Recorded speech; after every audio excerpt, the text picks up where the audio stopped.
dos grandes especialistas no tema, que vai nos ajudar bastante essa noite a tirar todas as dúvidas, né? Um dos grandes objetivos dessa reunião é estimular que cada vez mais gastroenterologistas estejam investigando e estejam prescrevendo os tratamentos das hepatites. Vamos esperar mais um pouquinho, Eric, o que é que você acha?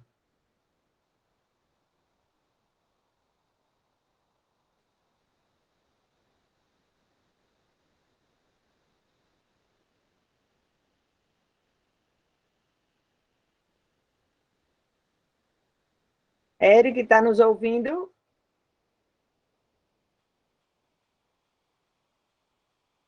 Júlia, meu som tá bem? Meu som tá ok? Tá ok, Tá, sim, Leila. Ah, então tá bom. Tá joia. Que bom, Cris, você aí com a gente, a turma Boa noite. toda. Sejam todos bem-vindos. Vamos esperar, eu acho que mais um pouquinho só para ver se a gente já inicia.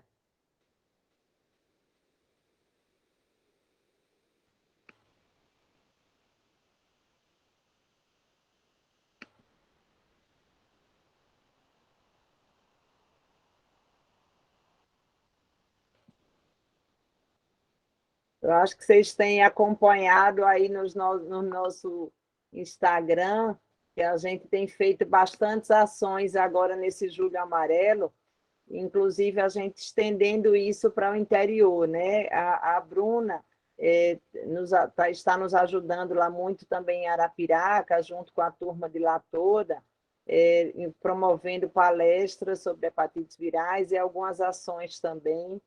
Uma grande força no interior também é a nossa Cristiane, né, Cris? Sempre parceira. E aí a gente precisa realmente avançar interior adentro para a gente conseguir eliminar esse vírus da hepatite no estado inteiro. É uma das grandes ambições nossas, que Alagoas é um estado tão pequeno e que a gente tem essa chance de ser o primeiro estado do Brasil a tentar eliminar esse vírus da hepatite. E para isso a gente vai precisar contar muito com a ajuda dos colegas todos, prescrevendo e investigando aí o vírus da hepatite. Não só os gastroenterologistas, mas os endoscopistas também precisam nos ajudar nisso. Boa noite, Fernando. Está sem som. Boa noite, Leila. Boa noite, colegas. Eric já está aí conosco, aposto. Boa noite, Eric. Tudo bem? Como está? Será que ele está sem som? Eric, está nos ouvindo? Eu acho que ele está sem som. Será Vocês estão me ouvindo? Vocês me ouvem? Ouve bem, ouve ótimo. Tudo bem, Cristiane? Ouve bem, ouve bem. Tá será bom. que ele tá? Será que Eric está sem som? Vou mandar uma mensagem para ele. Deixa eu mandar aqui no celular dele. Aqui parece eu acho que ele está ligado. Tem dois Erics. Eu acho que ele está ligado em dois dispositivos, mas.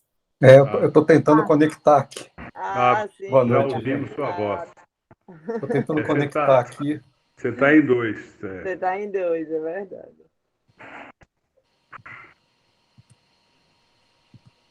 E hoje tem a assembleia da FBG também. Hoje a gente está com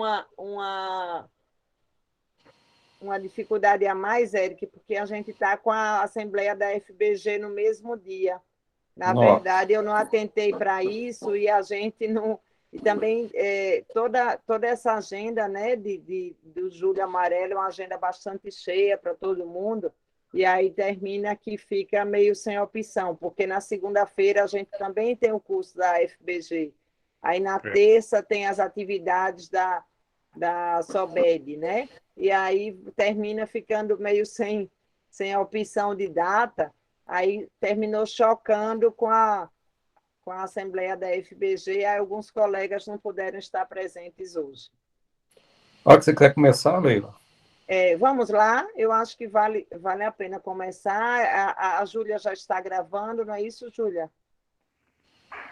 Sim, já começou a gravação. Já começou a gravação, né? Então, boa noite a todos, e nós vamos receber aqui hoje para conversar sobre as hepatites virais, aspectos assim bastante práticos das hepatites, e para estimular realmente os gastroenterologistas a começarem a investigar mais e a tratar as hepatites virais. O professor Érico já é bastante conhecido de todos nós, né? Ele é professor associado e também ele é um dos representantes da Gilead, e aí ele tem bastante experiência no tema e tem uma didática muito boa, vai nos ajudar bastante. A palavra é sua, Eric. Obrigado, Leila. Eu vou fechar a câmera aqui, estou apanhando um pouquinho aqui do Google, mas acho que vai dar certo. Eu peço a vocês que fechem só os microfones enquanto ele está dando a aula, tá bom? Isso. E eu sou colega de vocês, sou gastroenterologista também, e eu comecei a tratar as hepatites virais lá na pré-história, lá no meados dos anos 90, né? E certamente o que a gente viveu naquela época é muito diferente da vida atual. E grande parte dos meus pacientes da clínica privada eu recebia de colegas gastroenterologistas. Eu acho que as hepatites virais, principalmente a hepatite C, ela deixou de ser uma doença do especialista já há bastante tempo, há pelo menos 5, 6 anos. A hepatite B é um pouco mais complexa, mas eu gostaria muito que vocês se animassem a diagnosticar e tratar as hepatites virais. É desafiadora, mas é muito bacana. Certamente, principalmente na hepatite C, é muito mais fácil tratar a hepatite C do que erradicar o Helicobacter pylori. Então, espero que vocês gostem da apresentação e depois a gente vai ter um tempinho aí para bater um papo com vocês.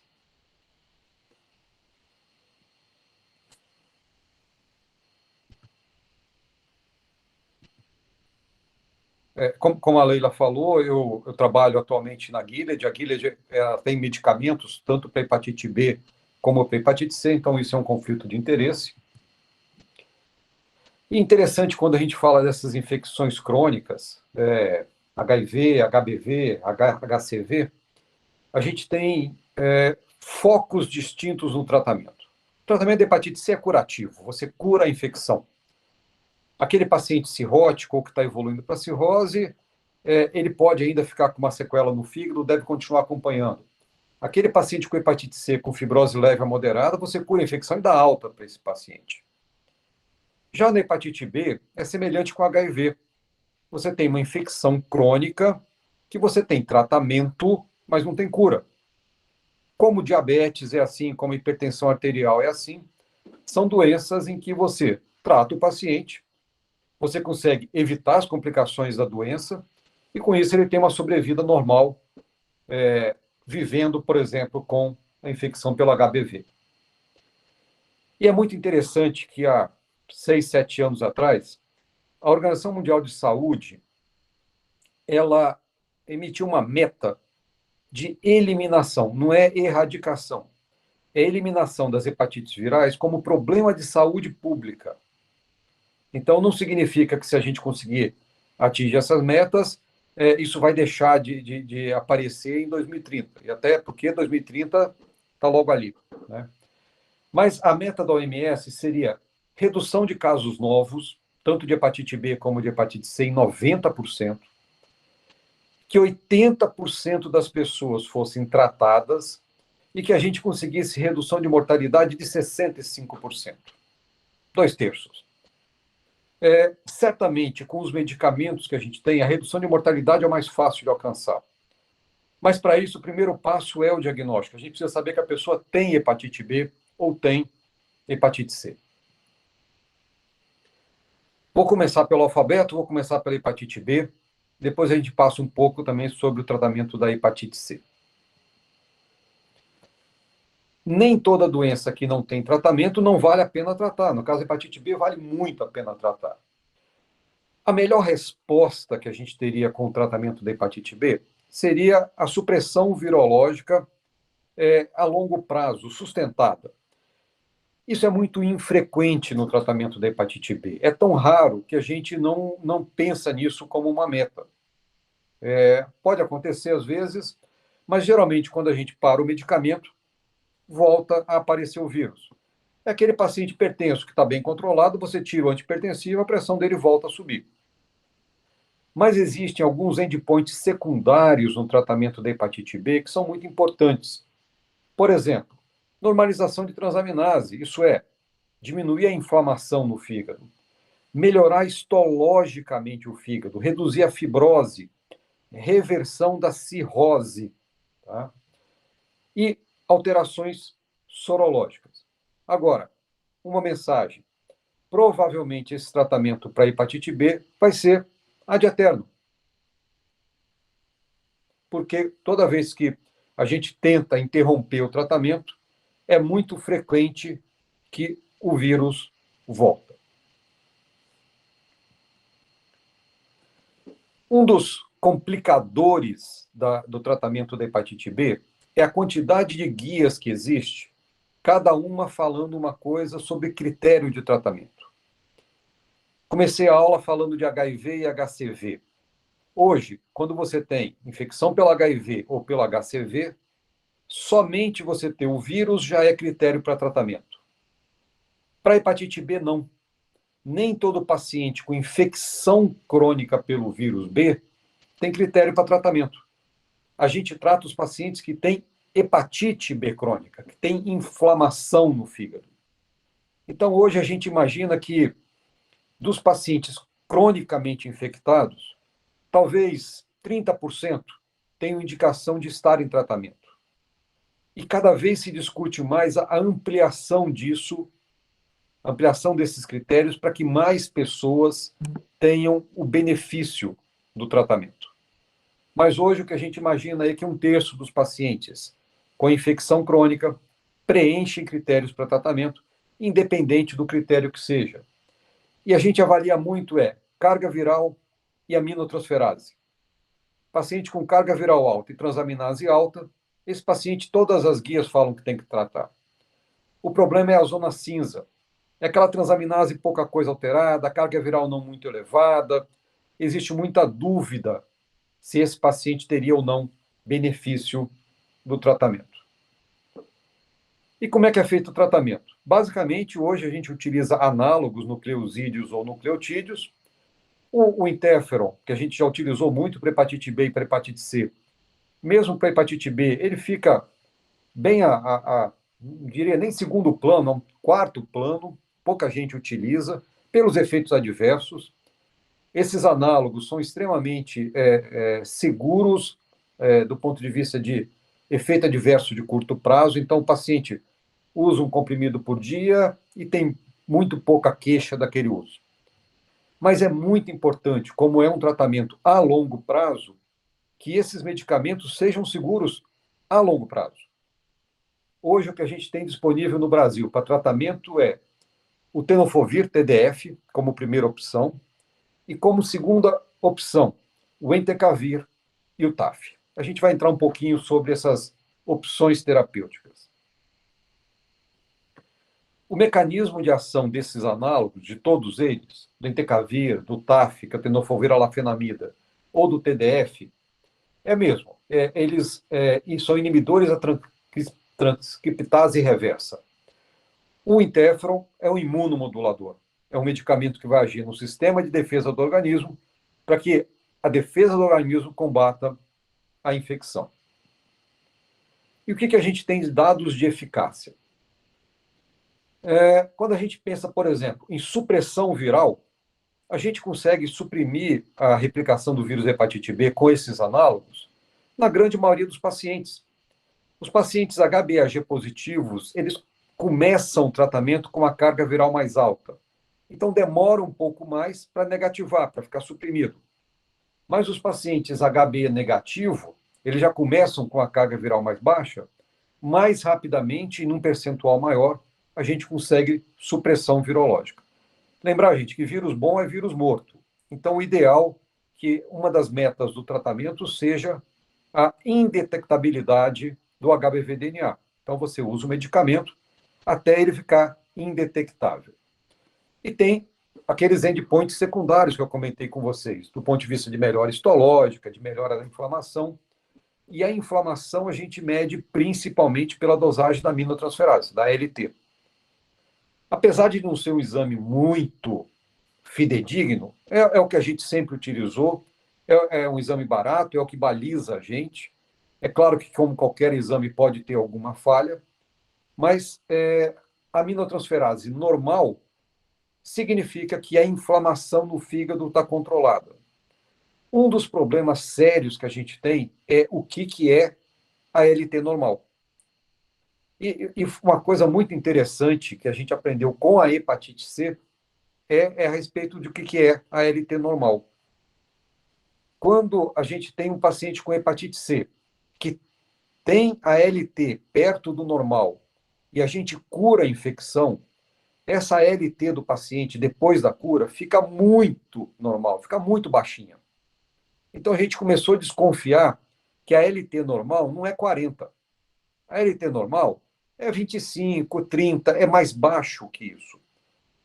Mas isso não é um consenso na literatura médica de qual que é o valor normal de uma ALT que não teria nenhuma doença no fígado.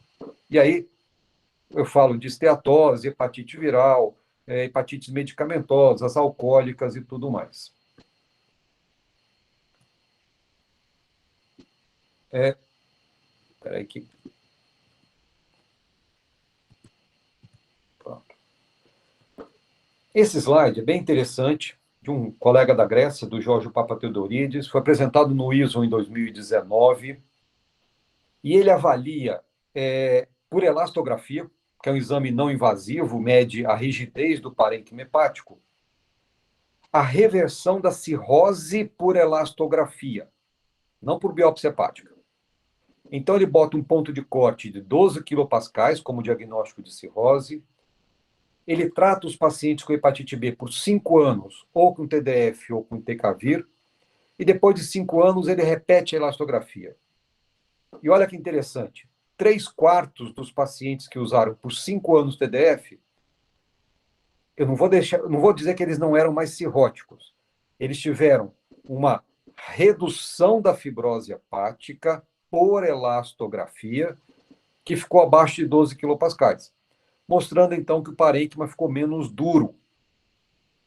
Com Entecavir, foi 2/3, com TDF foi 3/4, um pouco a mais com TDF do que com Entecavir, na reversão elastográfica da fibrose hepática. Leila pediu para trazer um caso. Leila, é um caso hipotético, só para a gente discutir aqui, tá? E eu queria a opinião sua.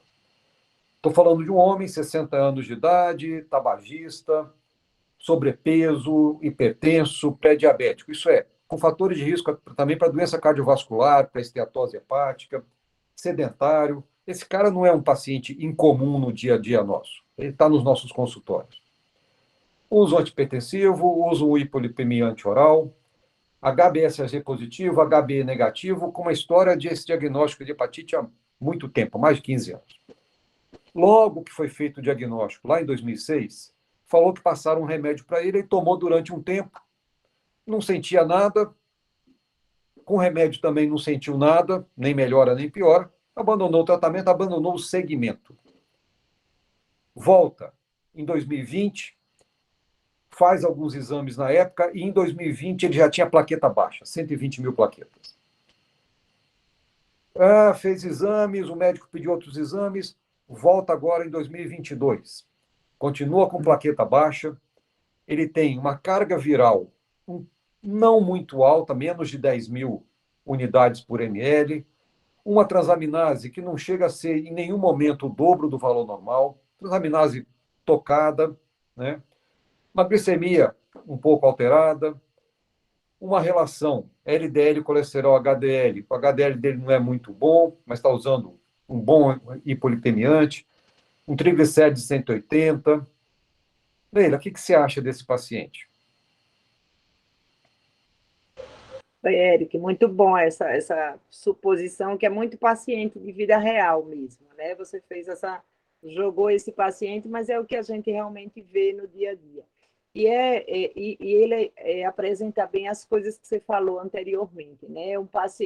Uma carga viral que não é uma carga viral muito alta, né? Uma carga viral de 9.800 unidades, mas que é um paciente HBeAg negativo, né? Um paciente que tem essa variável mutante, né, do vírus, e um paciente que todos nós estamos observando esse aumento de transaminases desde 2006, né? Como a gente diz, a transaminase normal, a TGO e TGP normal, que você considera normal, é aquela de 20, 18, 20, 20 e poucos. Uma transaminase de 40, de 60, de 35, que se aproxima do valor superior da normalidade, você realmente deve considerar.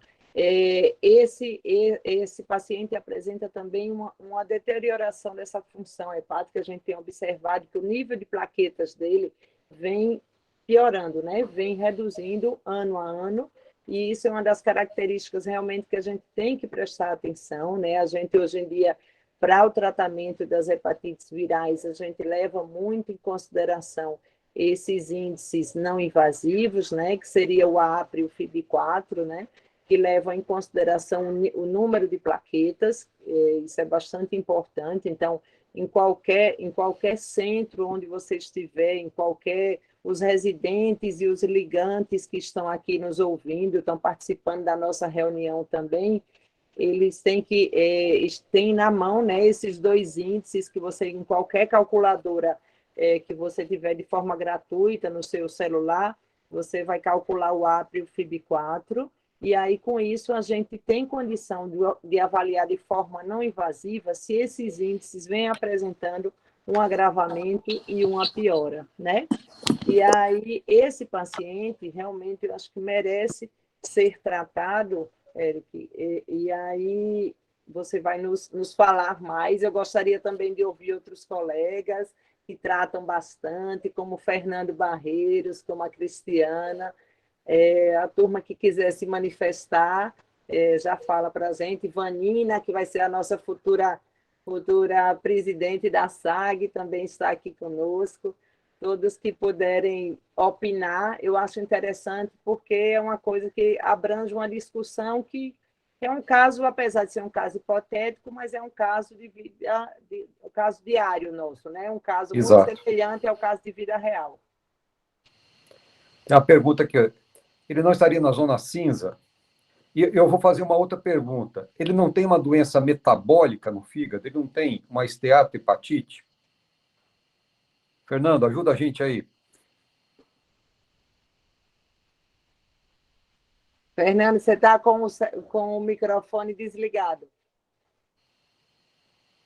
Não sei se ele está ouvindo. Se mais alguém quiser ajudar a gente, essa questão da zona cinza que foi levantado é realmente muito importante. Hoje no Brasil tem 40 mil pessoas tratando hepatite B no Brasil. É uma piscina que só vai entrando, que é um tratamento a longo prazo.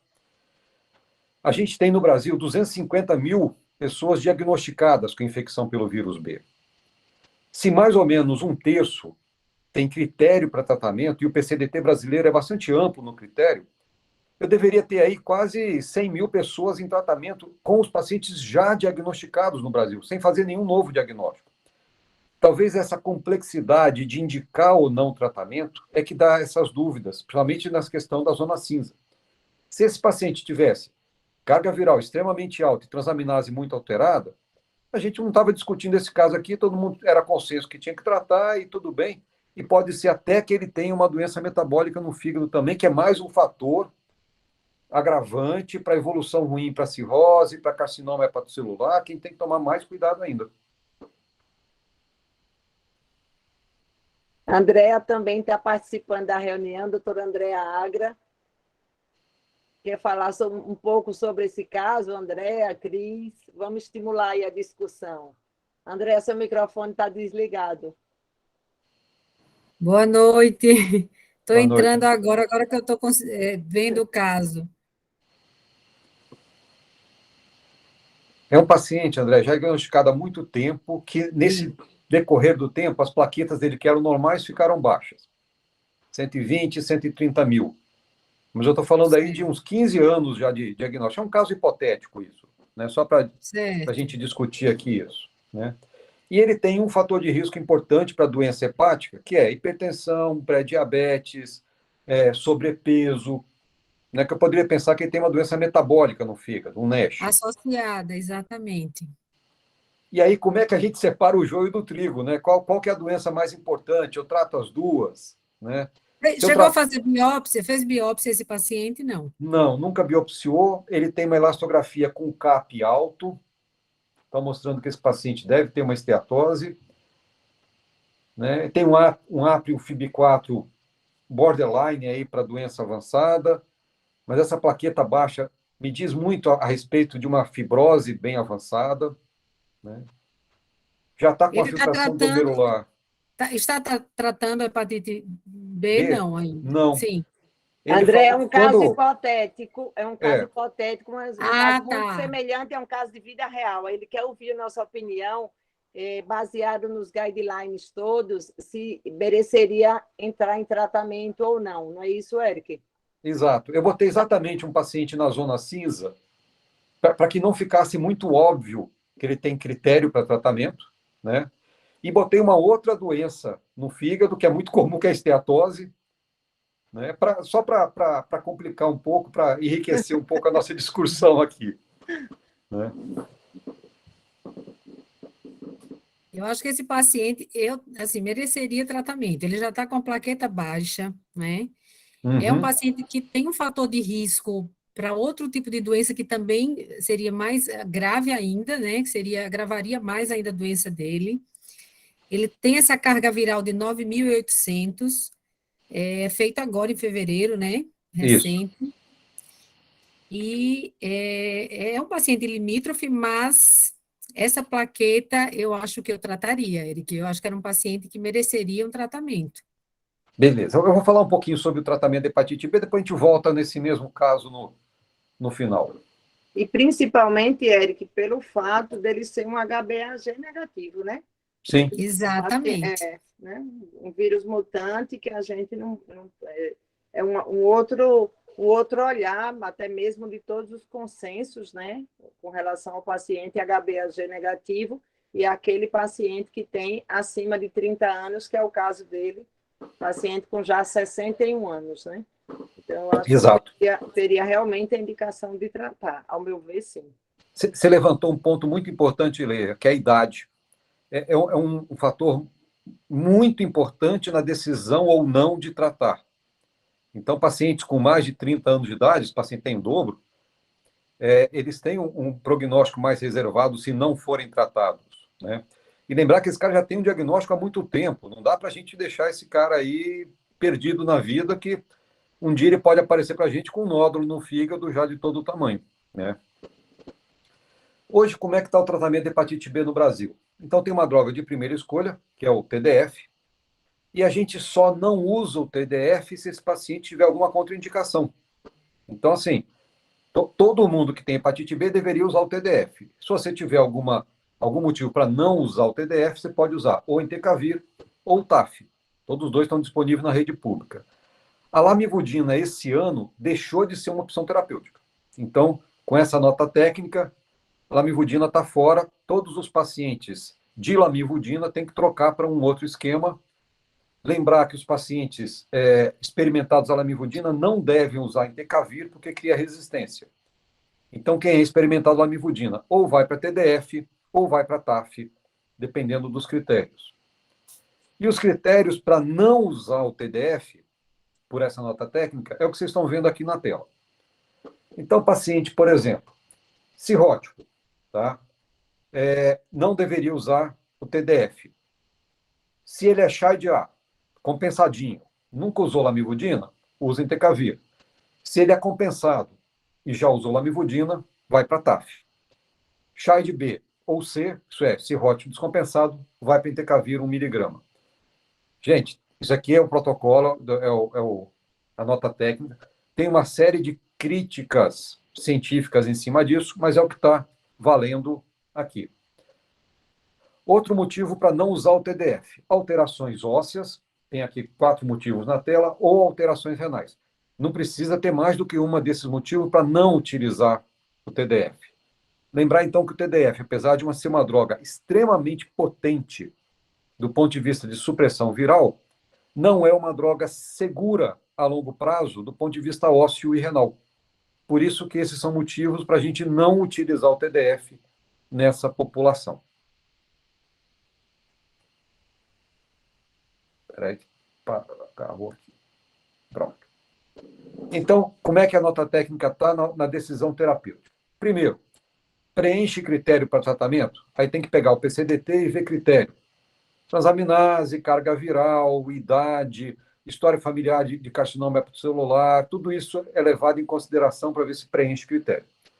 Se preenche critério, aí olha que interessante as palavras que são usadas na técnica. Mulher cis ou homem trans, gestante ou amamentando. Resumindo isso, se é uma gestante ou se é um amamentando, independente de ser uma mulher cis ou de ser um homem trans que está gestante ou amamentando, usa o TDF, que é seguro na gestação e na amamentação, é classe B, tá? Se não é gestante ou não está amamentando, vê se tem algum daqueles critérios que eu mostrei para usar um análogo alternativo, que é cirrose, alteração renal ou alteração óssea. Se não tiver, é TDF mesmo. Então, toda nota técnica, ela é guiada para a primeira escolha terapêutica, que é o TDF, que é uma droga extremamente barata e muito potente. Ok, tem problemas a longo prazo? Tem, tá? Por isso que esse paciente tem que ser acompanhado.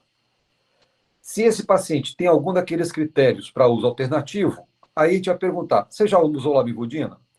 Se usou lamivudina, vai para TAF, porque entecavir não pode usar porque dá resistência. Se não usou, vai para entecavir. Então, esses são os passos que a gente toma na hora de escolher o análogo. Lembrar, então, para hepatite B, primeira coisa, fazer o diagnóstico. Segundo, pegar o protocolo e ver se esse paciente diagnosticado preenche critério de tratamento. Não é simples. A gente poderia passar aqui a noite inteira falando só de critério de tratamento de hepatite B, né? E aí, sim, você definiu esse paciente vai ter benefício do tratamento, é você escolher, dentro dessas 3 drogas disponíveis, qual que é a que preenche a nota técnica. Comentei com vocês que o tratamento é ad eterno. Tá? É claro que muita gente tem tentado interromper o tratamento depois de muitos anos de supressão virológica. Mas esse estudo, de novo, do Papatildorides, mostra que o percentual de pacientes que mantém uma resposta virológica depois de suspender é muito pequeno. A grande maioria é recidiva. Então, qual que é o problema da hepatite B? Olha, eu tenho um remédio, um comprimido por dia, o paciente não sente nada tomando o remédio, o remédio tem alta eficácia na supressão virológica, o que a gente tem disponível hoje, TAF, TDF, entecavir, baixíssima resistência, até hoje não tem relato de resistência nem a TDF nem a TAF, tem uma resistência primária ao entecavir, mas é baixa, é bem tolerado.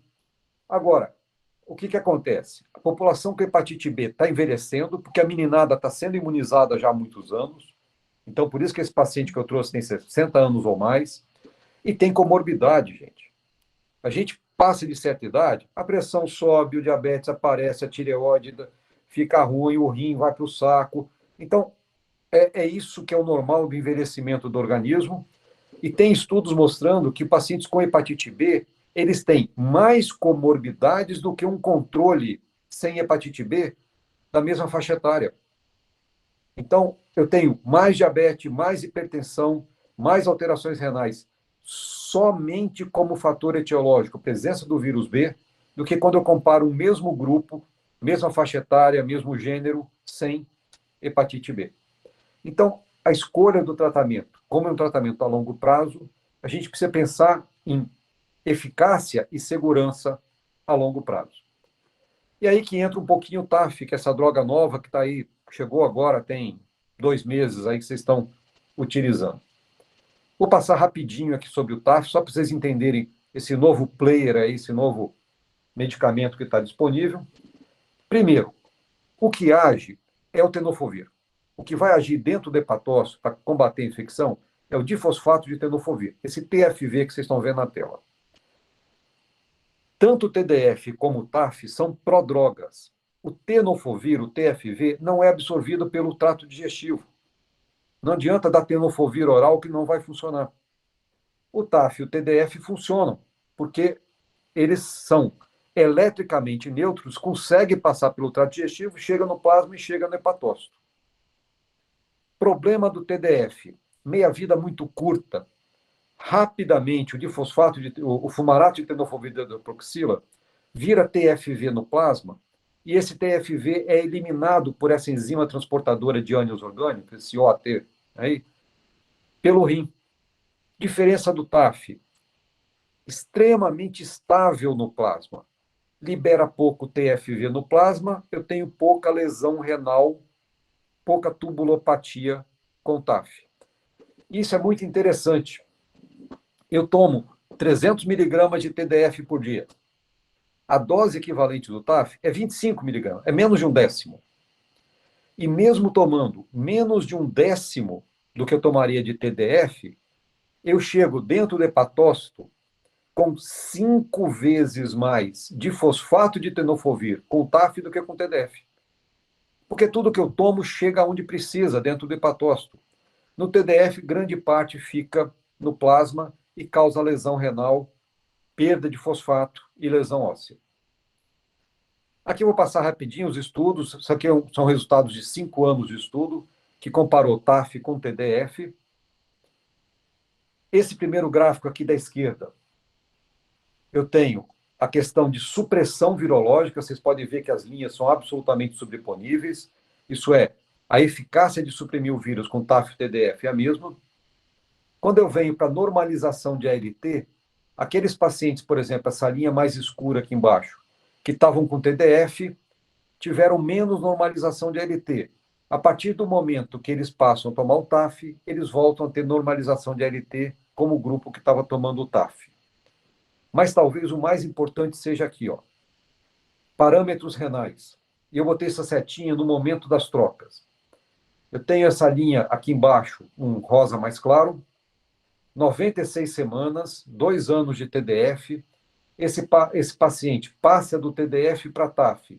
Olha a função renal dele, como sobe e acompanha a curva aqui de cima do paciente que estava com TAF desde o começo. Mesma coisa nessa seta mais escura, o paciente que ficou com TDF por 3 anos, 144 semanas, tira o TDF desse cara, bota o TAF nele, a função renal dele vem e recupera. Beta-2 microglobulina, marcador de tubulopatia.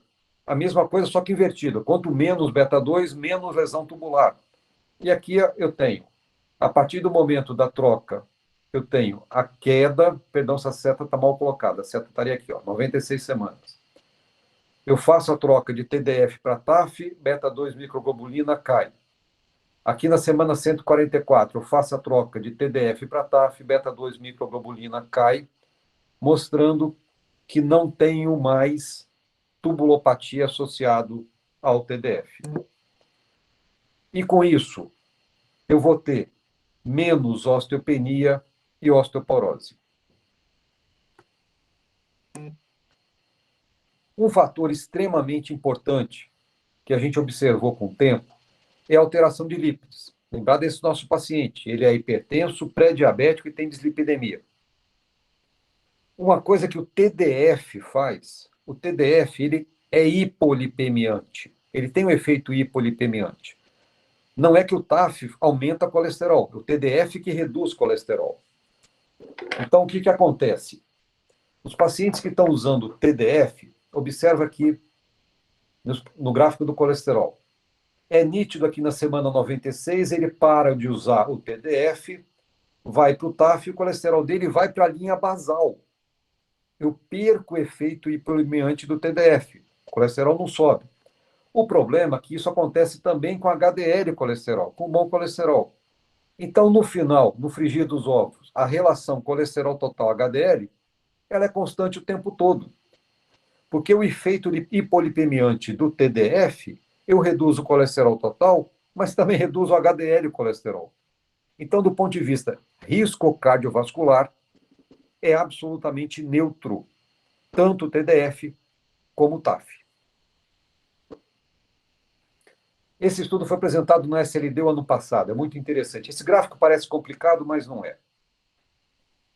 As caixinhas cinzas é o seguinte: esse paciente que utilizou TAF e tinha um risco moderado cardiovascular. Depois de 2 anos, ele 94% continua com risco moderado cardiovascular. Aquele que usou TDF por 2 anos, 94% continua com risco moderado. Tá? Não mudou. E a mesma coisa naqueles que tinham um risco alto, mostrando que, do ponto de vista de risco cardiovascular, TAF ou TDF não tem nenhum impacto. Quem tinha risco alto continua com risco alto, quem tinha risco moderado continua com risco moderado. E aí, como é que fica a escolha dos medicamentos fora do PCDT, fora da nota técnica? Lembrar que essa nota técnica, ela direciona muito a nossa prescrição. Mas, por exemplo, Congresso Brasileiro de Hepatologia, o último que teve lá em São Paulo, no sábado, a Sociedade Brasileira de Hepatologia, a Sociedade Brasileira de Infecto juntaram e escreveram uma diretriz para o tratamento da hepatite B. Foi sensacional essa reunião no sábado. Tá? Uma discussão de altíssimo nível. E o que eles mostraram? Que essas 3 opções terapêuticas que a gente tem no Brasil hoje, entecavir, TDF, TAF, são, do ponto de vista de eficácia virológica, semelhantes. Mas que entecavir e TAF são as drogas mais indicadas porque são mais seguras, tanto do ponto de vista renal como ósseo. A Sociedade Europeia, ela mostra alguns critérios e ela bota um critério a mais, a questão da idade. Pacientes com mais de 60 anos não deveriam usar TDF. Deveria usar ou entecavir ou TAF. E esses critérios para entecavir ou para TAF, que é doença renal, doença óssea, muito parecido com o que a gente tem na nota técnica. E eles falam o seguinte: pacientes expostos a análogos não devem utilizar entecavir, devem utilizar o TAF. Vou voltar com o nosso paciente aqui. São os mesmos exames, tá? Só para a gente voltar aqui e pensar antes da gente entrar um pouquinho na hepatite C. Eu tenho um paciente, então, com mais de 15 anos de diagnóstico, que está com uma plaqueta baixa, já tem 2 anos aí, uma plaqueta na faixa de 120, 130 mil, tem uma carga viral bem borderline, tem um outro motivo para a doença hepática, que pode ser uma doença gordurosa do fígado, ele tem fatores de risco para isso, sobrepeso, dislipidemia, resistência insulínica, hipertensão arterial. E aí a decisão é o seguinte: esse paciente, por exemplo, ele dificilmente preenche critério para tratamento pela carga viral, ele é HbE negativo. Normalmente é acima de 20 mil para tratar HbE negativo. Transaminase. A maioria das guias fala em transaminase acima de 2 vezes o valor normal. Em nenhum momento teve 2 vezes o valor normal. Né? Elastografia. Tirando o PCDT, todas as guias internacionais falam em 9 quilopascais para tratar esse paciente. Perdão, gente. Ele está com 7,6 quilopascais. Tá? Então, é realmente o paciente da zona cinza em que a opção de prescrever ou não fica muito na mão do médico, tá? E talvez o não tratamento da hepatite B pode trazer malefício para esse paciente. Fernando, o que você acha desse caso? Você está no mudo, Fernando. Está desligado. Oi. É um caso interessante, mas como você colocou, é um caso que está na zona cinza, né? Ele tem algumas características que falam a favor do tratamento, outras que falam assim que deve ainda se esperar. A nossa conduta num paciente assim com 61 anos é iniciar tratamento, entendeu? Porque, de qualquer forma, a gente sabe do potencial do vírus B, né? Ele tem o potencial carcinogênico e tal. E com essa disponibilidade do TAF, né, as coisas ficam bem mais fáceis para o paciente, né? E para nós também, para os médicos. Maravilha, Fernando, obrigado. Mais alguém gostaria de comentar sobre esse caso? Eu acredito que também eu iniciaria, como eu já falei assim desde o princípio, Eric, até porque assim, a gente observa que mesmo o APRE, o FIB4, não tendo valores muito elevados, nem a elastografia, mas é de conhecimento de todos nós que tratamos o vírus da hepatite B, ele tem um potencial de evolução para formas de hepatite crônica, direto para o hepatocarcinoma, né? Não precisaria evoluir, passar pela fase da cirrose hepática para chegar ao hepatocarcinoma. Tem um fator que piora, né, ainda mais o fígado, que seria esse NASH, né, essa função, esse CAP elevado, né, que agrava, né, a doença hepática, que isso é uma coisa mais do que corriqueira, né, a maioria dos nossos pacientes tem essa associação entre as hepatites virais e a doença hepática metabólica, né, não alcoólica, e esse paciente com essa função renal já um pouco tocada, né, já com essa taxa de filtração glomerular tocada, eu realmente optaria pelo TAF, assim como o Fernando, e mesmo ele estando na zona cinza, considerando ser um paciente HbA1c negativo com 60 anos, eu não hesitaria em iniciar o tratamento, mesmo que isso não esteja absolutamente claro no PCDT e nos guidelines, recomendando que a gente só trate com a carga viral mais acima, mas como a gente diz, assim, o vírus bom é o vírus morto, e principalmente no caso da hepatite B, que é uma doença tão difícil, né, de ser tratada, de ser avaliada e com tantas nuances, né? Eu não concordo da gente iniciar o tratamento para todos aqueles pacientes que são HbA1c negativos e que apresentam a carga viral que não chega a 20.000 e que cursa com transaminases normais, né, que é aquele antigo portador inativo do vírus da hepatite B. Realmente, muitas vezes a gente observa assim, algumas prescrições que você detecta a presença do vírus da hepatite B, independente do HbA1c e da carga viral, já se inicia um tratamento que é um tratamento que não é finito, né, muitas vezes. Eu realmente concordo que a gente não deva ser criterioso ao iniciar um tratamento, principalmente com drogas como o tenofovir convencional, né, que a gente tem usado bastante já, e que tem esse potencial de nefrotoxicidade. Aí muitas vezes se inicia o tratamento que não devia ser prescrito para aquele paciente. Mas nesse caso eu iniciaria. Não sei se a Andréa gostaria de falar também. Álvaro Matheus levantou a mão. Que bom. Conversa. Oi, gente. Boa noite. Eu sou acadêmico de medicina do SESMAC. Que maravilha, Álvaro. Muito feliz de você aqui com a gente. Álvaro faz parte de uma das nossas mais importantes ligas aqui do Estado. E é muito bom ver a turma jovem interessada na hepatologia.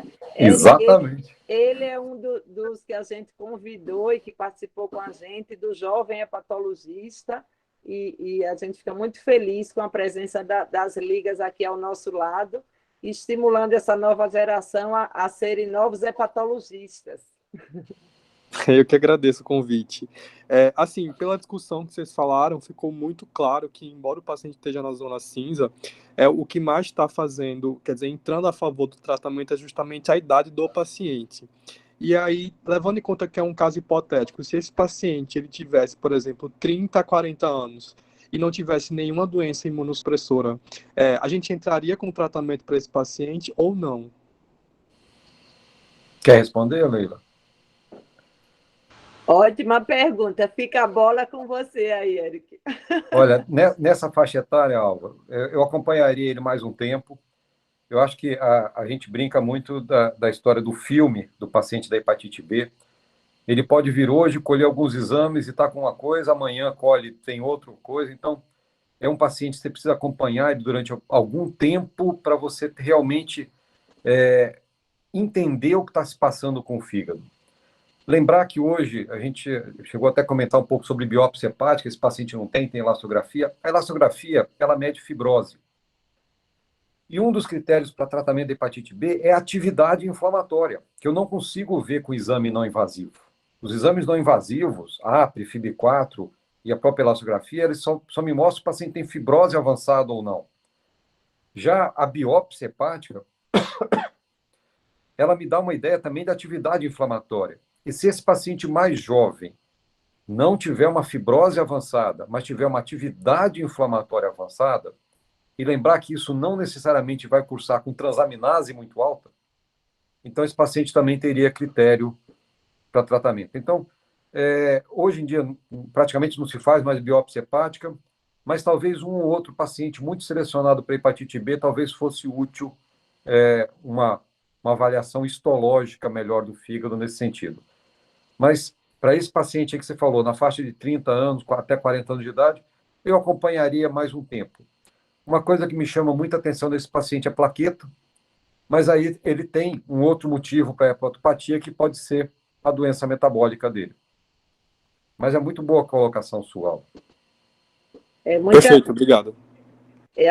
Alguns hepatologistas, Álvaro, podiam optar realmente por tratar esse quadro de doença hepática metabólica e ver se com isso você haveria uma normalização dos níveis das aminotransferases, né? E se esses níveis de plaquetas melhorariam, para que, a partir daí, realmente você se guiasse apenas pelos critérios de tratamento, né? Mas, assim, é um paciente que eu tenderia muito, muito a tratar, mesmo Eric, que ele tivesse 40 anos, porque eu teria muito receio, até porque, assim, a doença metabólica, todos vocês que tratam sabem, ela tem essa característica aí do efeito sanfona, né? Muitos pacientes emagrecem um período e voltam, emagrecem e voltam, e aí, se não tiver realmente uma resolutividade maior, eu acho que seriam duas condições, né, associadas para agravarem ainda mais o fígado desse paciente e tenderem ele a evoluir para um quadro de cirrose hepática. Exatamente, Leila. Vamos seguir? Porque a ideia não é assustar o gastroenterologista a tratar, não, é tentar trazer vocês para o nosso lado, né, Leila? Então, olha, a hepatite B é uma doença extremamente dinâmica, por isso esse acompanhamento do paciente é muito importante. A gente não consegue ter uma decisão terapêutica na primeira visita, então é sempre um paciente que vem, faz alguns exames, volta, e aí você vai entendendo a clínica toda envolvida nisso. É uma doença que o paciente evolui com fibrose e nem sempre os marcadores de fibrose são muito fidedignos para ajudar a gente a decidir o ponto de vista terapêutico. As opções terapêuticas que a gente tem são medicamentos fáceis de utilizar, tá? A posologia é bastante simples, são efetivas, reduzem inflamação, reduz fibrose, reduz o risco de carcinoma hepatocelular. Uma grande discussão que está tendo já há 2 anos é se teria alguma diferença entre utilizar entecavir ou tenofovir na redução do risco de carcinoma hepatocelular. A gente sabe que o uso de análogo reduz o risco. Os estudos asiáticos, eles têm apontado que, aparentemente, os pacientes tratados com tenofovir têm um risco mais reduzido do carcinoma hepatocelular do que aqueles tratados com entecavir. Tá? E lembrar, então, que um tratamento prolongado, e para tratamentos prolongados, segurança é extremamente importante. Agora, falar Eric, só uma observação ainda com relação à hepatite B, já que a gente vai mudar agora para C, para a turma jovem que está nos ouvindo e para os nossos amigos que não tratam a hepatite B com tanta frequência, a gente encontra muitos pacientes cirróticos descompensados, que são diagnosticados em fase de cirrose hepática, já praticamente com critério de lista de transplante, e que a gente inicia o tratamento, né, antiviral, e esse paciente consegue ter uma reversão desse quadro, né, Isso é assim, é impressionante que a gente observa com relação ao vírus da hepatite B, como a resposta aos análogos, como essa resposta e essa negativação viral naquele paciente com doença hepática descompensada tem um efeito benéfico, né, Eric? Assim, é impressionante, não é um ou dois casos, são múltiplos casos que a gente observa isso, e o paciente que antes estava com um quadro de ascite, uma descompensação maior, uma coagulopatia, a gente muitas e muitas vezes consegue compensar esse paciente, evitando até um transplante. Um transplante. Ótima colocação, Leila. E você falou da ascite, é bastante frequente. Você começa o tratamento, na próxima visita ele já volta com a ascite controlada, sem uso de diuréticos, sem paracentese. Então, realmente, a compensação de uma doença hepática descompensada é muito evidente com os tratamentos. O paciente, clinicamente, ele volta outra pessoa, né? Ele se sente muito bem com o tratamento, tem melhora de qualidade de vida, aqueles índices de qualidade de vida, SF36, melhora demais. Então, tratamento da hepatite B, vocês fazem um bem para o paciente muito grande. Agora, a coisa mais simples do mundo, tratar a hepatite C. Agora, isso aqui ficou... Isso já foi complicado um dia. 90% dos cabelos que eu perdi na minha vida foi por causa da hepatite C, e não foi porque eu fiz tratamento, foi o tratamento que eu fiz nos outros, né?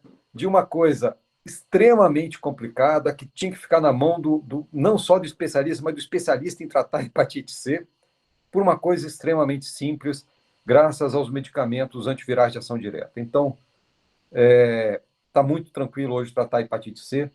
Eu acho que se o gastro quer começar nas hepatites virais, se ele começar na hepatite C, já é um grande avanço. Hepatite B, vocês viram que já é um pouco mais complicada. E tem bastante hepatite C. Vai ser a primeira doença viral que a gente vai conseguir eliminar como problema de saúde pública sem vacina, só com medicamento, porque o tratamento cura 98% dos pacientes. Então, existe uma estimativa no mundo de 70 milhões de pessoas com o vírus da hepatite C. É uma estimativa que cada vez que sai um número diferente. Aqui no Brasil deve ter aí 650 mil pessoas, umas 250 já foram diagnosticadas, então tem umas 400 mil, talvez, mais ou menos, para diagnosticar. Mas lembrar, gente, que esse tratamento que cura 98% das pessoas só vai curar a pessoa que você fez o diagnóstico. Senão não vai curar ninguém. Então, é extremamente importante fazer o teste. E esse teste deve ser oferecido para todo mundo, pelo menos uma vez na vida. A gente já discutiu há anos atrás, paciente com mais de 45 anos, não sei o quê, com fator de risco. Existe uma recomendação do CFM de que todo mundo, pelo menos uma vez na vida, fizesse exame de sífilis, hepatite B, hepatite C e HIV. Então, a gente precisa oferecer isso para o paciente que nunca fez. Tá? E se esse paciente tem um comportamento de risco, aí ele deve repetir esse exame com alguma frequência. Tá? Normalmente, quando a gente fala de Estados Unidos, fala assim, uau, nossa, como lá é bacana, tudo funciona bem. Vocês vão ver que os Estados Unidos é um dos países do mundo que não deve conseguir atingir a meta da OMS de eliminação da hepatite C até 2030. A Islândia já conseguiu, a Espanha já conseguiu, e tem mais aí uns 10 países nesse caminho de conseguir. O Brasil vai passar perto, não vai conseguir também, eu acho. Mas a gente tem umas metas bem legais aqui no Brasil. Olha só a cascata de cuidado nos Estados Unidos. 2.700.000 americanos com vírus de hepatite C, 1/4 diagnosticado, só. Em 2018, só 5% foram tratados. Agora, olha que legal. Eu tratei 132 mil pessoas em 2018 e eu curei 125. Então, praticamente todo mundo hoje que eu trato da hepatite C, eu curo. O problema é, eu tenho que tratar e curar, aqui nos Estados Unidos, lá nos Estados Unidos, 2.700.000. Aqui no Brasil, a meta do governo seriam em torno de 40, 50 mil tratamentos por ano. O ano que a gente conseguiu fazer mais tratamento foi na faixa de 35 mil, quando tinha uma demanda reprimida muito grande, porque A gente estava esperando o vírus DAAs, não sei o quê, faltou remédio. Então, tinha muita gente para ser tratada. E a gente conseguiu 35 mil no máximo. Então, a gente precisa aumentar o número de diagnóstico e aumentar o número de tratadores. A gente precisa de mais médicos tratando hepatite C para facilitar a vida do paciente, para que esse paciente não tenha uma jornada muito complicada de ficar batendo de porta em porta até achar um médico que trata hepatite C. Porque vocês vão ver que é absurdamente simples tratar hepatite C. E vai ser mais simples ainda a partir do ano que vem. Eu vou comentar com vocês. Isso daqui é uma proposta do Douglas Dietrich, um colega infectologista que trata as hepatites virais já há muitos anos. Ele tem uma proposta para hepatite B muito interessante também, muito simples, em que ele usa basicamente idade de 30 anos e carga viral acima de 2.000. Trata todo mundo, né? E aqui ele fala sobre a hepatite C. Primeira coisa, fazer um PCR para ver se o cara tem vírus. Lembrar que o anti-HCV, o anticorpo, mostra que esse cara já teve infecção. Mas um percentual não desprezível tem cura espontânea. Em torno aí de 20, 25% dos pacientes curam espontaneamente. Isso é, eles permanecem com anti-HCV positivo a vida inteira, mas estão curados da infecção viral. Esse paciente não precisa tratar. Então, faz o anti-HCV, faz o PCR. Eles recomendam lá esse reflex test. Você faria no mesmo momento, na mesma hora, para evitar que esse paciente se perca entre o anti-HCV e o PCR. Aqui é mais complicado a gente fazer isso. PCR positivo, esse cara está infectado. Todo paciente infectado pelo vírus C tem critério para tratamento. Então, diferente do vírus B, que eu mostrei aquele monte de guia com um monte de critério diferente, aqui não. Eu tenho o vírus, eu trato. Igual HIV. Eu tenho o vírus, eu trato. Já foi diferente há pouco tempo atrás. Só tratava fibrose avançada, só tratava quando tinha manifestação extrahepática, tinha um monte de senão para não tratar a hepatite C. Hoje não tem nenhum. Tem o vírus, trata todo mundo. Então ele sugere algumas avaliações iniciais do fígado, um hemograma completo, as transaminase, bilirrubina, albumina, creatinina. Isso é fundamental para a gente avaliar função hepática, fazer score de Child-Pugh, fazer MELD, fazer outras sorologias, hepatite B, HIV, hepatite A e a filtração glomerular. Filtração glomerular já foi fundamental quando a gente usava a ribavirina. É muito comum você ter aquele paciente da hepatite B hipotético, ele tinha 68 de clearance. Ele tinha uma creatinina na faixa normal. Não é raro o paciente com mais idade ter uma creatinina borderline e ter uma filtração glomerular abaixo de 50. Esse cara não tem queixa renal, mas ele tem uma alteração renal significativa. A ribavirina, por ter uma eliminação renal, a dose que a gente usa para clearance, época usava, né, que hoje não se usa mais ribavirina praticamente. A dose que se usava no passado era uma dose extremamente baixa em quem tinha alteração renal. Ou então o paciente fazia muita anemia por causa da hemólise da ribavirina. A situação hoje é totalmente diferente. Avaliar interação medicamentosa, esse DDI, Drug-Drug Interaction. Tem um monte de aplicativo para isso. É importante, porque as interações medicamentosas com remédio para hepatite C, não é que elas causam toxicidade na maioria das vezes. Elas diminuem a eficácia do tratamento quando existe. Então, o problema dessa interação medicamentosa não é toxicidade, é perda de eficácia de um tratamento absurdamente eficaz. Eu estou falando aqui de 98% de cura da infecção, é mais do que a gente consegue para erradicar H. pylori. É difícil conseguir 98% de cura da H. pylori com um esquema terapêutico.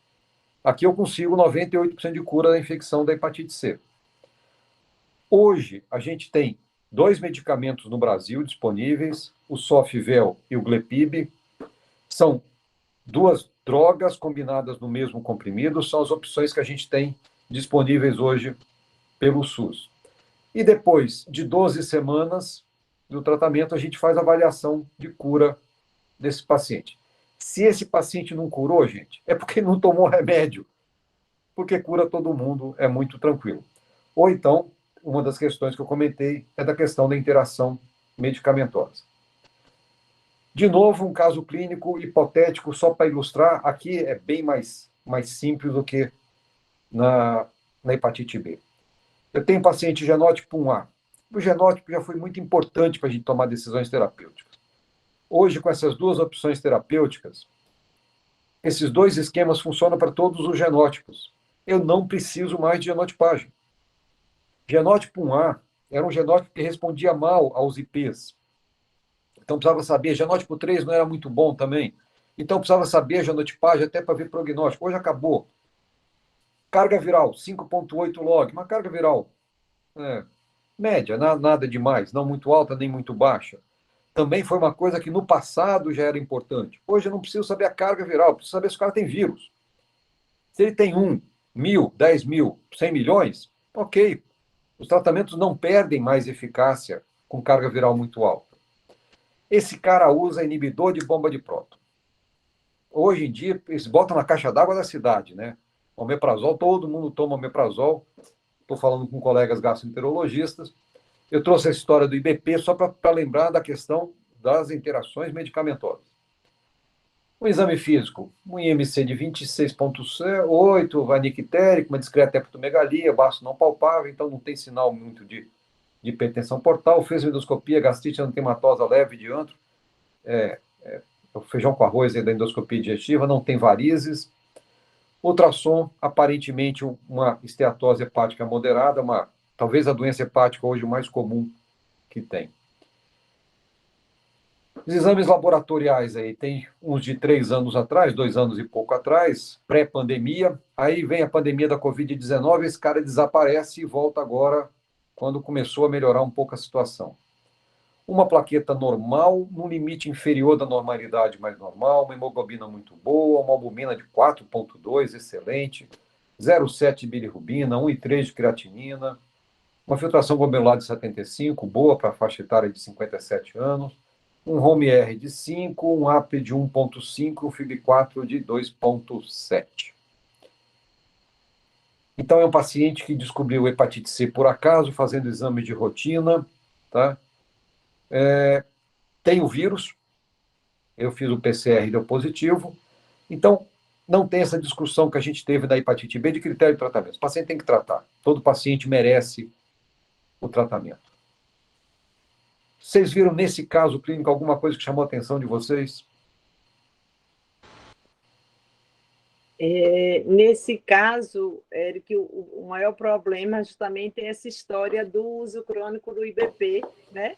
Eu acho que a gente realmente vai precisar retirar por conta dos riscos dessa interação medicamentosa, tanto do sofosbuvir, velpatasvir, como sofosbuvir, ledipasvir, como do glecaprevir também tem, né, uma potencial interação medicamentosa, e esse paciente com esse APRE aí já elevado, né, de 1,49, né, um pouquinho já mais Exatamente. Elevado, e que realmente com indicação de tratamento, né, ele precisa realmente iniciar o tratamento o mais breve possível, né, já com a discreta hepatomegalia e esse APRE elevado, eu acho que a gente precisa pensar realmente em iniciar o tratamento, e mesmo com essa história desse uso crônico do IBP, o que a gente faria para a gente não diminuir essa ação do antiviral seria pedir a suspensão desse antiviral durante o período do tratamento. É o que eu faço nos meus pacientes. Suspensão do IBP, né? Desculpe, do IBP durante o tratamento antiviral. Eu queria ouvir dos colegas gastroenterologistas. Gastrite antematosa leve de antro. Vocês ficam tranquilos em suspender o IBP aí durante 3 meses?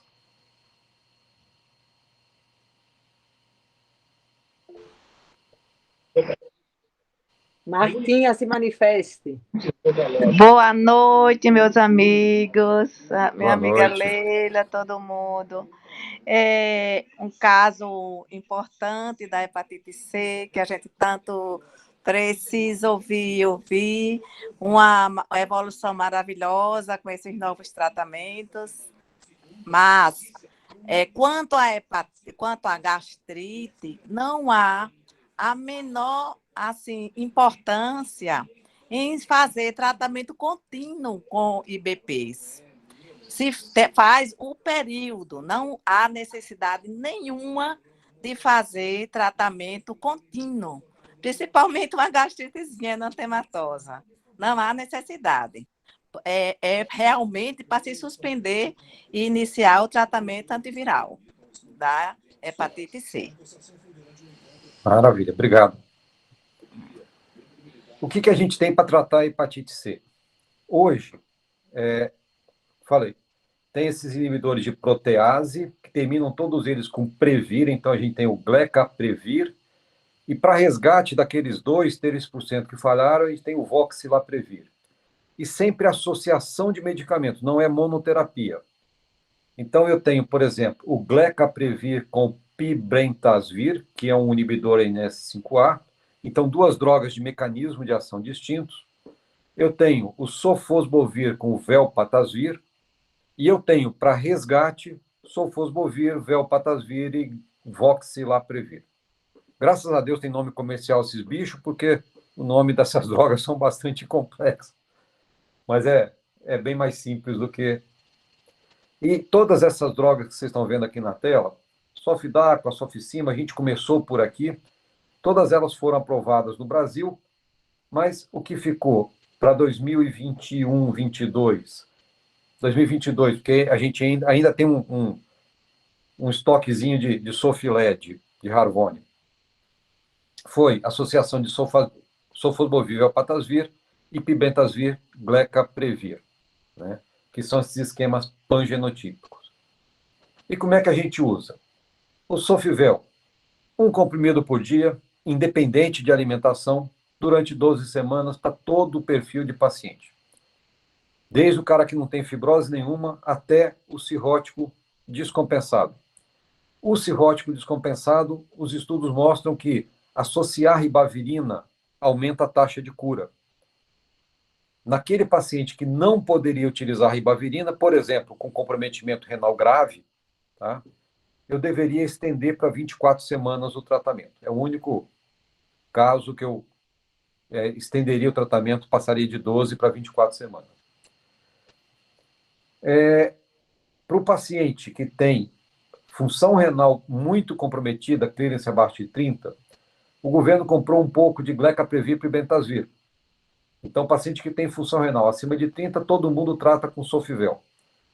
Clearance menor que 30, eu posso continuar utilizando o Sofvel na mesma posologia, 1 comprimido por dia, 12 semanas para todo mundo, e botar ribavirina no paciente cirrótico descompensado. Lembrar que aqui é 1 comprimido de 400 miligramas, dia sim, dia não, porque senão esse paciente faz muita anemia. Uma outra opção terapêutica para esse paciente é o Glecaprevir e Pibrentasvir, que posso utilizar, mas não posso utilizar no cirrótico descompensado, só até o cirrótico compensado. Esse é o ofício número 6 de 2022, é o que está guiando o tratamento da hepatite C no Brasil hoje. Então, basicamente, uma droga só, que é o Sofvel, que resolve tudo, e para um perfil de pacientes poderia usar também o GP. Olha que interessante, Leila, a questão de interação medicamentosa. Aqui eu fiz com aquele aplicativozinho do Liverpool que todo mundo utiliza. Com essas 2 opções, o Glepib e Sofvel. Eu não tenho nenhuma marca vermelha aqui que seria proibitivo. Então eu sei que os antiácidos, bloqueadores H2 ou os IBPs, eles têm uma potencial interação com o Sofvel, e o único que não tem interação nenhuma é o antiácido com o GP. Tá? Mas olha qual que é a orientação. O paciente está usando um antiácido. 4 horas de intervalo entre o uso do antiácido e o uso do medicamento para hepatite C. Se ele está usando o bloqueador H2, ou toma os 2 juntos, o bloqueador H2 e o remédio para hepatite C, ou dá um intervalo de 12 horas. E vão voltar para o nosso paciente. O uso de BP, não preciso suspender. Eu dou os 2 medicamentos ao mesmo tempo, a absorção do DA é muito rápida. No momento que o BP estiver fazendo efeito de reduzir a acidez, aumentando o pH gástrico, o DA já foi absorvido. Os estudos mostram que, utilizando de forma concomitante, não houve impacto na eficácia do tratamento da hepatite C. Então, dá para mim tratar esse paciente utilizando o IBP, mesmo se ele não tolerar ficar sem o IBP, eu posso continuar com o IBP, fazer o tratamento da hepatite C sem perder eficácia. Isso, gente, eu dei só um exemplo do IBP, que eu estou falando aqui com colegas gastroenterologistas, mas lembrar que esse paciente com hepatite C é muito parecido com aquele da hepatite B, é um cara que está envelhecendo. Então, tem que checar todos os medicamentos que esse paciente utiliza, lembrar com ele que aquele remédio que ele toma há 20 anos, ele precisa falar para a gente, porque às vezes ele não lembra na primeira consulta, né? E checar isso, essas possíveis interações com todos os medicamentos que o paciente usa. E, de novo, o grande problema disso é perda de eficácia do DAA, que é extremamente eficaz, e aí eu posso ter uma falha na cura da hepatite C. E aí, nesse paciente que você abordou, Érica, justamente aquele paciente com a gastrite leve, eu acho que a gente realmente poderia, mesmo com essa possibilidade, né, de se usar junto, de não alterar muito a eficácia e tal, de se usar os dois concomitantes, mas se você tivesse um paciente com uma úlcera, com um quadro mais avançado, com esofagite de refluxo mais avançada, aí realmente a gente havia de se considerar, mas eu acredito que com um paciente com a gastrite leve, eu optaria por suspender mesmo. E outra coisa importante, Leila, eu, gastroenterologista, eu sempre botei um asterisco em cima dos IBPs do uso a longo prazo. E a gente vê pessoas usando IBPs há 20 anos. E que são IBPs dependentes, mesmo não tendo uma doença significativa no estômago, né, parece que virou uma muleta o IBP. Né? Então, certamente tem mais gente usando IBP do que está tendo benefício do uso dos IBPs, que são medicamentos excepcionais. E olha a eficácia do tratamento, estou dando aqui o exemplo do Sofivel, que é a base do tratamento da hepatite C no Brasil. Aqui, essas primeiras colunas aqui é do estudo Astral 1, qualquer genótipo, vão aqui no geral, que é o primeiro, 99% de cura, no Astral 2, 99% de cura, no Astral 3, 95% de cura, o Astral 4, que é com o paciente descompensado, 12 semanas com ribavirina, 94% de cura, que é o que está no PCDT brasileiro, e o Astral 5, que era o co-infectado, que também era um paciente que respondia muito mal na época do interferon, 95% de cura. Então, um esquema extremamente eficaz para a cura da hepatite C. Eu estou falando de um comprimido por dia durante 12 semanas, 3 meses. É muito tranquilo o esquema posológico. Né? Esse é o estudo da Alessandra Manja, é um estudo que está crescendo cada vez mais. A gente espera que na próxima publicação dela vai ter dados de pacientes do Brasil. Tem um grupo aqui no Brasil que conseguiu incluir pacientes dentro desse estudo, vida real, Sofivel, aqui só pacientes italianos, taxa de cura 98,8, 98,8, 97,6, 99. Gente, é monótono. Olha só, F4, que é o paciente cirrótico, 97,6. Então, assim, achar um paciente falhado, uma falha verdadeira no tratamento de hepatite C é até difícil. Usualmente, o paciente que falhou é porque esse paciente não tomou o medicamento. Então, é isso que faz falhar. E aí, a Alessandra Manja, eu deixei até o original, do jeito que ela termina no artigo dela, ela fala que a simplicidade, e, gente, não tem nada mais simples do que um comprimido por dia durante 3 meses, que pode tomar com o estômago cheio, com o estômago vazio, com água, com leite, com o que quiser, tá? Nada é mais simples para alcançar as metas de eliminação da hepatite C. Olha que legal, gente, eliminar uma doença infecciosa sem vacina, só tratando e curando todo mundo. Né? É um esquema muito simples, e aqui ela fala de uma coisa de testar e tratar. É tão simples, é tão one size fits all, que eu faço o teste, deu positivo, dou o remédio para o cara e ele volta depois de 3 meses curado. Olha que coisa absurdamente simples, eficaz e segura. E olha o benefício disso.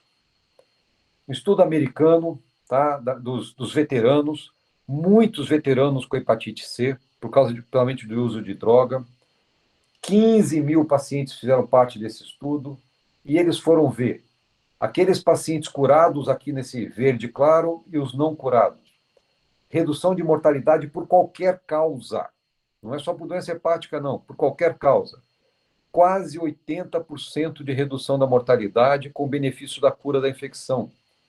Redução da incidência de câncer no fígado, câncer primário, carcinoma hepatocelular. 84% de redução com o tratamento e a cura da infecção viral. Gente, é um benefício inacreditável para o paciente por um comprimido por dia durante 3 meses, né? E olha que legal, Espanha, uma coorte de 2011 até 2019, que aí pega de 2011 até 2014, essas primeiras 4 colunas, que é a era pré-DA, é antes desses comprimidinhos.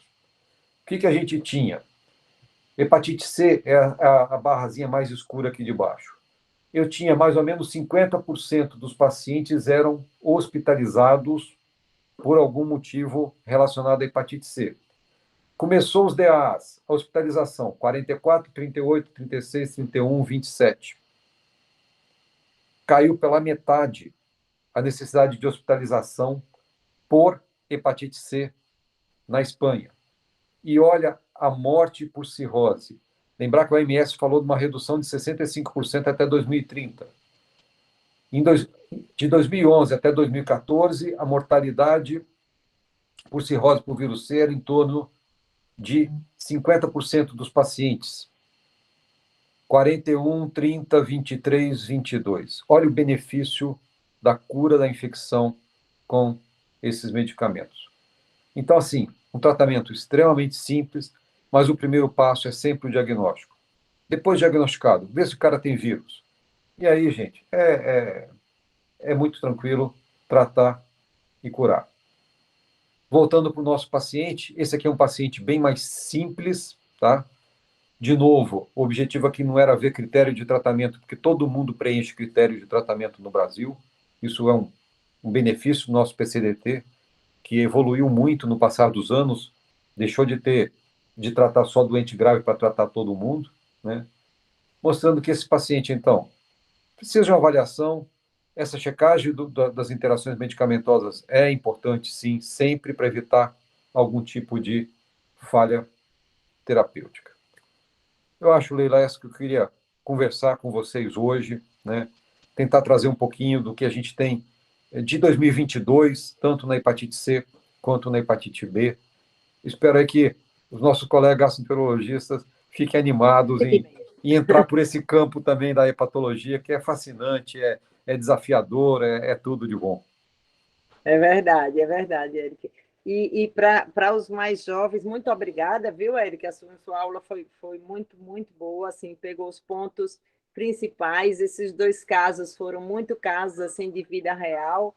E para essa turma mais jovem que está nos ouvindo hoje, a gente, em 1992, quando eu comecei a fazer o tratamento de hepatite C, eu e a doutora Andréa, não é bom nem dizer essa idade, né, Andréa? Que a gente começou lá nos idos, lá na Beneficência Portuguesa, a gente começou a realizar o tratamento. Para vocês terem ideia, era com injeção, que é chamado interferon, né? Não era nem o peguilado, era o interferon convencional, que você tomava 3 vezes por semana, e com um alto potencial de toxicidade, de alterações muitíssimo importantes, e a eficácia desse tratamento inicial, que era até sem ribavirina inicialmente, era em torno de 10%. Então, Exatamente. quando você vê isso evoluindo ao longo dos anos, e você vê essa revolução na hepatologia, que está na mão de todos vocês, né? A gente eliminar esse vírus da hepatite até 2030, eu acho que está não só na mão dos gastroenterologistas e hepatologistas e infectologistas, eu acho que está na mão de todos os médicos, né, fazer esse diagnóstico. E vocês viram como é simples, né? A maioria dos pacientes que não são os renais crônicos é apenas um comprimido diário, né? E você elimina o vírus da hepatite, na maioria dos casos, em 3 em 3 meses, né? Esse paciente, se ele tiver um APRE inferior a 1, você pode dar alta a esse paciente, né? Se você fizer todos os critérios e ver que esse paciente não tem uma doença crônica avançada, então esse paciente não precisa nem se manter nos ambulatórios fazendo rastreamento para hepatocarcinoma,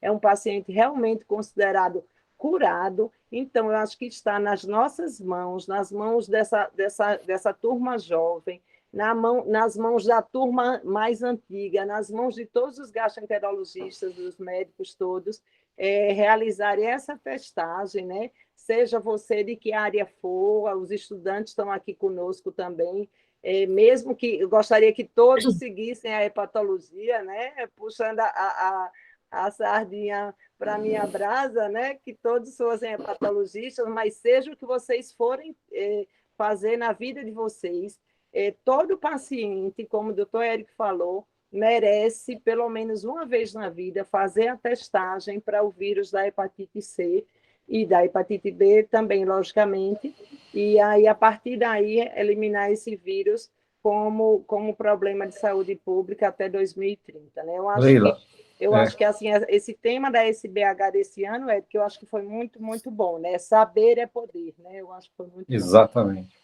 bom. Olha, e você citou uma população aí que é o renal crônico, né?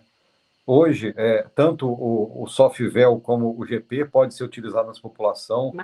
Os renais crônicos, mesmo mais graves, com clearance menor que 30, não precisa de ajuste de dose, né? Lembrar só que o GP tem que ser utilizado junto com o alimento, porque senão diminui a eficácia. É sempre a questão mesmo de eficácia, mas pode ser utilizado na população. E a SBH, junto com a Sociedade Brasileira de Nefrologia, já há uns 2 anos, está com um trabalho muito interessante para a eliminação do vírus da hepatite C dentro das unidades de hemodiálise. É verdade. E nós, de Alagoas, somos o primeiro estado que conseguimos isso. O primeiro estado que conseguiu a eliminação nas unidades de diálise foi Alagoas. São 50 pacientes que a gente tinha nas 11 unidades de diálise. E aí a gente fez um trabalho, somos representantes aqui, eu e o professor Eliette Pinheiro, nefrologista, e a gente conseguiu tratar esses 50 pacientes alagoanos e a gente, todas as unidades de diálise aqui de Alagoas vão receber o certificado de unidades livres de diálise. Para nós ficou um pouco mais fácil, reconheço, né? Eu não posso comparar com São Paulo, com a Bahia, né? Porque a gente é um estado muito menor, né? E a gente conseguiu fazer isso de uma forma muito mais fácil, porque os colegas nos ajudaram muito, né? Os nefrologistas nos encaminharam esses pacientes e a gente conseguiu tratá-los, né? Mas tentar isso, né? Começar essas microeliminações, né, Eric, através de alguns grupos, né, como os renais crônicos, como os pacientes, as pessoas em situação de rua, os pacientes privados de liberdade, privados de liberdade, usuários de drogas. Então, essa população que tem um maior risco, né, se tentar eliminar, e na população geral também, né? Eu acho que está nas nossas mãos, né? Eu acho que o teste está aí, merece, e não é infrequente a gente receber nos nossos consultórios, né? André, Fernando e toda a turma que faz o tratamento, Cris, Martinha, a gente receber nos nossos consultórios pacientes que chegam já depois dos 60, 65, 70 anos, ainda passando por vários e vários médicos anteriormente, de várias especialidades, e que nunca foi testado para as hepatites virais. Né? É danado. Às vezes ficam com o diagnóstico antigo de esquistosomótico, e o teste para hepatite B ou hepatite C nunca foi realizado. Né? Então, essa realidade está nas nossas mãos, né? E nas mãos dessa turma jovem também, para nos ajudar bastante na disseminação desse conhecimento, dessa aula, né? Essa aula vai ficar gravada, viu, Álvaro e Emanuel, toda a turma das ligas, depois vocês podem acessar daqui a 2 dias no nosso Instagram, que é o Gastro Alagoas, que essa aula vai estar gravada para ser vista e revista, né? Eu acho que foi muito, muito boa. Ô, Leila, muito boa sua aula, Eric. Eu acho que uma nova era que a gente está vivendo com os DAAs, né? Nós que vivenciamos, como você disse, todo esse trajeto desse paciente que sofria, que internava para fazer hemotransfusão, porque faziam anemias violentas. Então, não existe. Hoje, o SUS disponibiliza tudo que a gente precisa. O paciente não tem nenhuma desculpa para não ser tratado, porque nós temos um ambulatório que nossa agenda, eu já estava dizendo ao Bel, o representante, eu disse a ele, a porta é aberta, se o paciente chega com o diagnóstico de hepatite C, não tem desculpa, porque a gente encaixa esse doente e rapidamente esse paciente vai ser tratado. Então, o Brasil, assim, com todas as dificuldades que nós enfrentamos, realmente, a gente tem que parabenizar o Ministério da Saúde, porque tem disponibilizado, tem agido, né, e com esses novos DAAs, assim, a gente que vivenciou esse passado é fantástico. Eu fico, assim, muito feliz quando eu vejo meu paciente curado e resolvido, e esses casos graves, assim, também, como você colocou, Leila, da hepatite B, é impressionante como os doentes melhoram, como eles diminuem assim, a recorrência da descompensação, entendeu? Você controla muito melhor esses doentes, então o paciente sai de lista de transplante, então não existe. Por isso que eu fiquei muito tentada, Érica, de tratar aquele paciente, que eu achei aquele vírus B, eu achei que aquele paciente tinha alguns fatores de risco, e realmente a gente fica muito, assim, propensa a tratar realmente, entendeu? Porque sabe que o vírus B tem essa agressividade, tem essa maior possibilidade de câncer, então eu acho maravilhoso o fato de a gente já ter liberado o tratamento para o C, não esperar que esse paciente tivesse uma fibrose mais avançada para tratar, então tratar os doentes, quer dizer, livrar esses doentes antes que ele complique, porque às vezes é um paciente que tem outros fatores de risco, né? Um paciente que bebe, é um paciente que tem NASH, então eu fiquei assim, estou muito feliz e espero que a gente consiga fazer cada vez mais diagnóstico e tratar. Até 2030, a gente conseguir tratar o maior número possível de pacientes com hepatite C. E com essa descentralização, né, André? Eu não sei se todos os colegas aqui sabem, mas esse tratamento ele não precisa ser não é mais entregue pela Farmex, né? Ele é entregue agora nos próprios centros de tratamento, né? Nós lá do Hospital Universitário, no Hospital Elvio Alto e no Pan Salgadinho, né? Você sai do consultório médico já com a sua receita, e imediatamente você já pega na farmácia, né? Você só passa lá e pega a medicação, né? Uma coisa extremamente fácil, né? O seu médico já vai lhe entregar um formulário preenchido e você pega essa medicação, na maioria das vezes é entregue o tratamento para o trimestre todo, né? E o paciente, de uma só vez, já pega o tratamento completo e já parte para o abraço, né? Já inicia, é muito mais tranquilo. Muito tranquilo. Para a gente fazer, verdade. Ô, Leila, e eu recebi a notícia hoje do Hildebrando que Palmeira e Arapiraca até o final do mês vai voltar a receber aqui na cidade.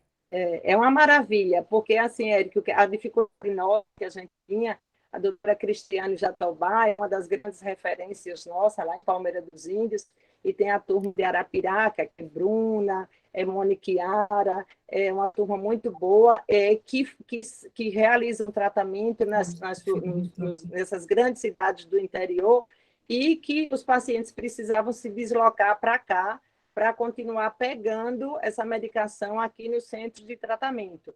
Mas a turma da saúde já acenou, dizendo que isso vai ser descentralizado para os principais polos do estado. Então, isso agora vai ser muito mais fácil, muito mais viável. É só a gente investir em cada vez mais no diagnóstico e nessas campanhas de esclarecimento e de busca desses pacientes. Muito bom, Leila. Érica, então eu gostaria de agradecer a você, agradecer a todos os colegas, né, que ficaram até então conosco. Acho que foi uma noite assim muito produtiva, de muito aprendizado e assim com estímulo para a gente cada vez mais estudar mais essas infecções, né, que são às vezes desafiadoras, mas que já estão muito mais fáceis de serem tratadas do que no passado, né? Vamos ver se em setembro a gente se vê presencial aí, né? Ver se a gente vê se presencial. Vai nos dar muito prazer a sua presença aqui. Nós gostaríamos muito desse apoio aí. Se você realmente conseguir, será maravilhoso, viu? Então, muitíssimo obrigada em nome da Sociedade Alagoana de Gastroenterologia, da Sociedade Brasileira de Endoscopia Digestiva, que Eleusa não pôde estar aqui conosco, que Eleusa está na Itália, passeando de férias. Ela não pôde estar aqui com a gente, mas deixou um grande abraço para você e pediu para eu lhe agradecer também em nome da SOBED de Alagoas. Nossa, eu que agradeço a oportunidade, mesmo virtualmente, de estar com vocês essa noite. Tá ótimo. Muito obrigada. Obrigada, gente. Obrigada aos amigos todos e às ligas acadêmicas. E vamos continuar esse Julho Amarelo, né, com muita campanha, com muita palestra, aí quem puder fazer para esclarecimento, e no nosso dia a dia do consultório, dos nossos atendimentos ambulatoriais, sempre lembrar de solicitar, fazer a testagem para os vírus da hepatite B e C. Um abraço. É isso aí, gente.